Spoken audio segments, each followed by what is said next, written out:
Hello student, welcome to CA class. Today we will continue the same chapter Scratch Programming 1 Basic Concepts Review. Students, we have done so many practicals in Scratch till now. I hope you have understood all the practicals and you have tried those practicals at home. So students, here we will study some more blocks which are very important for Scratch programming. So first of all, there is hat type block. As the name suggests, there is a rounded top on the block. You can see a rounded top on the block. It can be staked on other blocks. So here students, it is always having a rounded top. It is in yellow color. It is present in events category in block palette. Okay. And they are always placed at the top of the script. When we have to start the script, means we have to start the script of the game or a story or any animated movie or something, then we can use this in the beginning. So there are some examples given here. When green flag clicked, when we want our game to start on clicking on the green flag, then the game will start. So we can use this one. When we want to start a game on pressing a key, it can be any key. When you click on this, list of keys will appear and then you can choose any one key for your program. So here there is space key selected. So when space key pressed, that means when we will press space key, the game will start. When this is sprite clicked. Now students, in this, when we want the sprite to be clicked, whenever we write a script, we have to select something, like we have to select the background or we have to select the sprite, and then only we can write a script for a specific sprite. So if we are choosing this, then when we will click on that particular sprite, then the game will start. So students, now the next type of block is stake type block. So in stake type blocks, it has bump on the bottom or notches at the top. You can see these are examples of stake type block. Okay, here notches at the top and bump at the bottom. You can see notches at the top and bump at the bottom.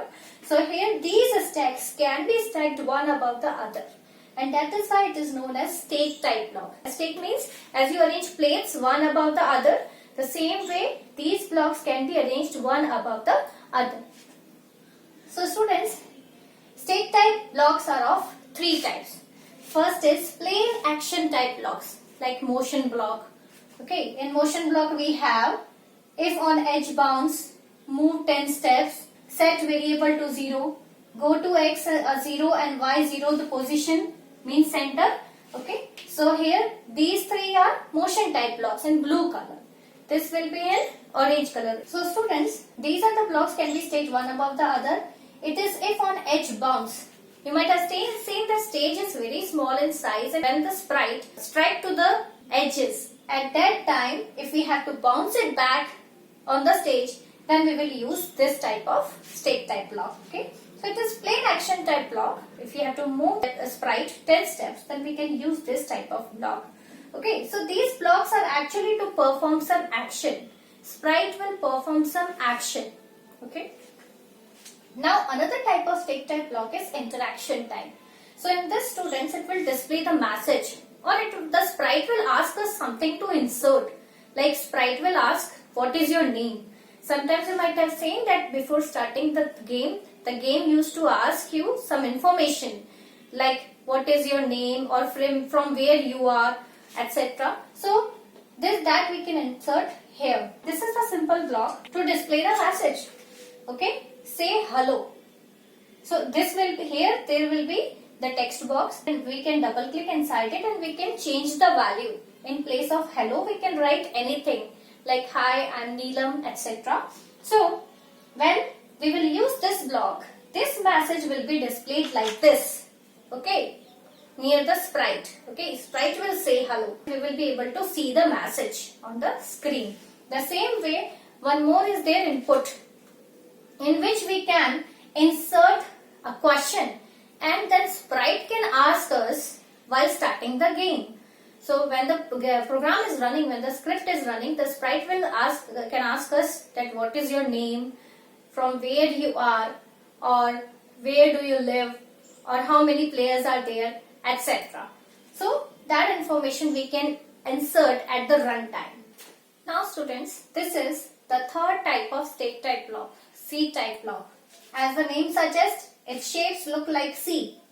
This type of stake you have already used if we want to repeat some code again and again, or if we have set a condition that if this condition is true, then only this much code will be executed. For that we can use if.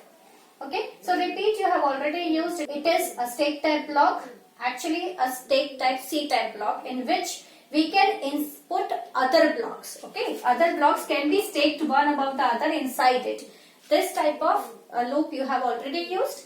So repeat 10 means it will repeat 10 times.